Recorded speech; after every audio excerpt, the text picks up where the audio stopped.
I grew up on a small 3-acre farm in Joplin, Missouri. Most of my food memories begin with my dad.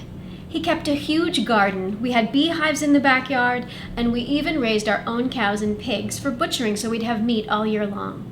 Our food was truly organic, hormone, antibiotic-free, and homegrown before any of those were culinary buzzwords.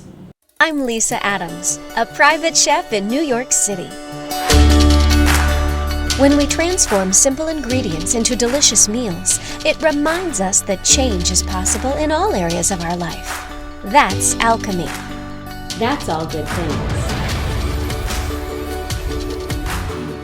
Dad taught us to harvest tomatoes, shuck corn, and hull peas on the front porch. So today we're going to make his favorite recipe, black-eyed peas, tomatoes, and corn.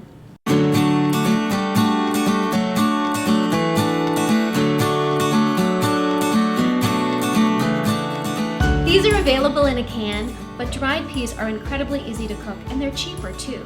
After soaking the peas overnight, I simmer for 30 minutes in 3 cups vegetable stock for more flavor.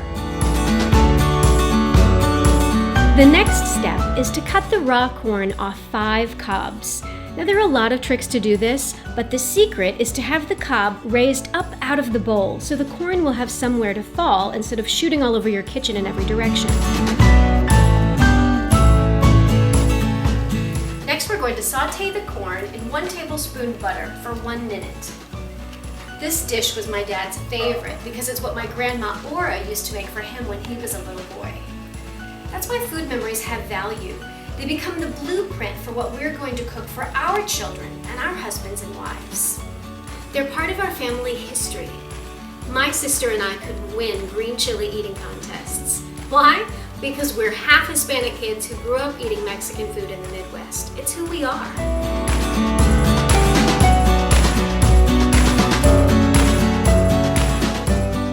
Next, we chop the tomatoes.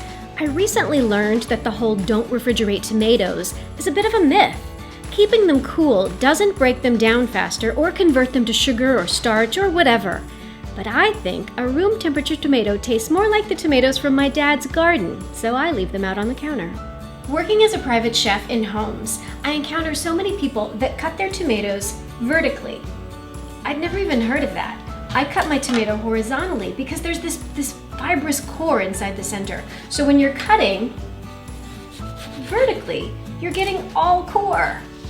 But cutting horizontally, look, there's just a little bitty teeny bit of the core.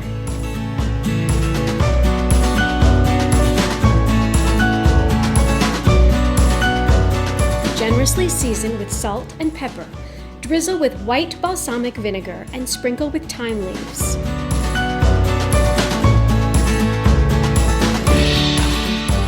I invite you to share your family food history with whomever sits at your table these days. Tell a story, cook a meal, or buy an ingredient that reminds you of your childhood. It's an opportunity to connect your past with your future and involve your loved ones. Pay tribute to the people that put food on your table and honor the recipes from that time. Maybe you'll discover a way to update an ingredient or technique. I've added a few changes to my grandmother's recipe. I don't think this little guy will mind though.